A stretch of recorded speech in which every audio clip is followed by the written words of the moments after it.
Misteri dan kebenaran di balik kematian Julius Caesar, penghakiman di Roma kuno.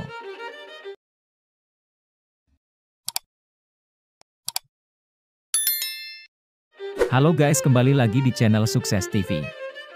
Kali ini saya akan membahas tentang misteri dan kebenaran di balik kematian Julius Caesar. Pada tanggal 15 Maret 44 SM, sebuah peristiwa terjadi di Roma yang mengubah jalannya sejarah.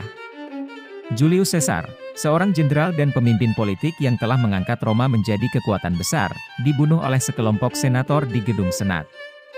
Pembunuhan ini, yang dilakukan oleh orang-orang yang seharusnya menjadi sekutu politiknya, menandai akhir dari Republik Romawi dan menjadi awal dari era kekaisaran. Namun, di balik pembunuhan ini tersembunyi berbagai misteri dan kebenaran yang terus menjadi perdebatan hingga saat ini. Apakah Caesar benar-benar ancaman bagi kebebasan Roma? Apakah motif di balik pembunuhan itu murni politik, atau ada kepentingan pribadi yang bermain di balik layar? Cerita ini mengeksplorasi kisah pengkhianatan dan konspirasi yang mengelilingi kematian Julius Caesar. Gaius Julius Caesar dilahirkan pada tahun 100 SM dalam sebuah keluarga patrician yang, meskipun terhormat, bukanlah yang paling kuat dalam politik Roma. Namun, sejak usia muda, Caesar menunjukkan ambisi yang besar dan kemampuan yang luar biasa dalam hal militer dan politik. Setelah menjalani karir militer yang gemilang di Galia, sekarang Prancis, Caesar kembali ke Roma sebagai pahlawan, membawa serta kekayaan dan pengaruh yang belum pernah terjadi sebelumnya. Keberhasilan militernya membuat Caesar menjadi tokoh yang sangat populer di kalangan rakyat, tetapi juga membuatnya menjadi ancaman bagi banyak anggota Senat yang khawatir dengan ambisi Caesar yang tampak tanpa batas.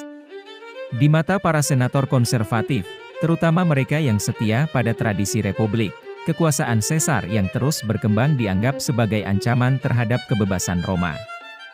Meskipun ia berulang kali menegaskan kesetiaannya kepada republik, Caesar melanjutkan untuk mengonsolidasikan kekuasaannya, pertama sebagai diktator sementara dan kemudian sebagai diktator seumur hidup. Gelar ini, yang diberikan oleh Senat sebagai pengakuan atas prestasinya, dianggap oleh banyak orang sebagai langkah pertama menuju kediktatoran dan monarki, yang merupakan pelanggaran besar terhadap prinsip-prinsip Republik Romawi. Ketika kekuasaan Caesar terus tumbuh, sekelompok senator yang terdiri dari tokoh-tokoh paling terkemuka di Roma mulai merasa bahwa mereka harus mengambil tindakan drastis untuk menyelamatkan Republik. Mereka yakin bahwa satu-satunya cara untuk menghentikan Caesar adalah dengan membunuhnya. Di antara para konspirator ini terdapat teman-teman dekat Caesar, termasuk Brutus dan Cassius, yang percaya bahwa kematian Caesar akan mengembalikan kebebasan kepada Roma. Rencana pembunuhan Caesar disusun dengan hati-hati. Para konspirator memutuskan untuk melancarkan serangan pada Ides of March, tanggal 15 Maret, saat Caesar akan menghadiri sidang Senat di gedung Teater Pompei. Mereka memilih tempat ini karena tahu bahwa Caesar akan datang tanpa penjaga pribadi, dan bahwa para senator, yang membawa senjata tersembunyi, akan memiliki akses dekat ke target mereka. Pada pagi hari Ides of March, Julius Caesar menerima beberapa peringatan tentang bahaya yang mengintainya. Istrinya, Calpurnia, bermimpi buruk tentang kematiannya dan memohon agar ia tidak pergi ke Senat hari itu. Selain itu, seorang peramal terkenal di Roma memperingatkan Caesar untuk berhati-hati pada tanggal 15 Maret. Namun, Caesar, yang tidak percaya pada tahayul dan merasa bahwa para senator tidak akan berani mengkhianatinya, memutuskan untuk mengabaikan peringatan tersebut. Saat Caesar tiba di gedung Senat, ia disambut dengan hangat oleh para senator. Namun, begitu ia duduk di kursi kehormatan, para konspirator mulai melancarkan serangan mereka. Menurut catatan sejarah, Casca adalah yang pertama menyerang, menusuk Caesar dari belakang. Awalnya Caesar berusaha melawan, tetapi ketika dia melihat bahwa Brutus, orang yang dianggapnya sebagai anak angkat, juga menyerangnya, dia berhenti melawan. Legenda mengatakan bahwa kata-kata terakhir Caesar adalah, "Et tu, Brute", yang artinya, "Kamu juga, Brutus", yang mengungkapkan rasa pengkhianatannya yang mendalam. Dengan lebih dari 23 luka tusukan, Julius Caesar jatuh dan meninggal di kaki patung Pompei, mantan saingannya yang telah ia kalahkan. Darahnya membasahi lantai Senat, dan dengan kematiannya, Republik Romawi secara efektif berakhir. Para konspirator percaya bahwa dengan membunuh Caesar, mereka telah menyelamatkan Republik Romawi. Namun, kenyataannya justru sebaliknya. Pembunuhan Caesar memicu serangkaian perang saudara yang berakhir dengan jatuhnya Republik dan munculnya Kekaisaran Romawi di bawah kendali Augustus, keponakan sekaligus anak angkat Caesar. Bukannya mengembalikan kebebasan kepada Roma, kematian Caesar justru mempercepat transisi dari republik menuju pemerintahan otokratis yang dipimpin oleh seorang kaisar. Rakyat Roma, yang mencintai Caesar karena reformasi sosialnya dan kemenangannya dalam perang, marah atas pembunuhan itu. Di bawah pimpinan Marcus Antonius, seorang jenderal dan sekutu dekat Caesar, kemarahan publik terhadap para konspirator meningkat. Setelah pemakaman Caesar, Antonius membakar api perlawanan terhadap para pembunuh, yang memaksa mereka untuk melarikan diri dari Roma.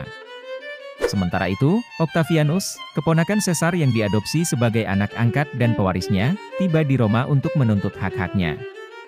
Dia bersama dengan Antonius dan Lepidus membentuk triumvirat kedua untuk mengalahkan para pembunuh Caesar dan memulihkan ketertiban di Roma.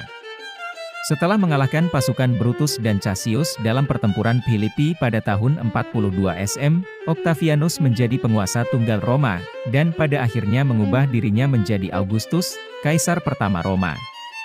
Meskipun kematian Julius Caesar tampak seperti hasil dari konspirasi politik yang jelas, ada banyak aspek misterius yang masih diperdebatkan oleh sejarawan hingga hari ini.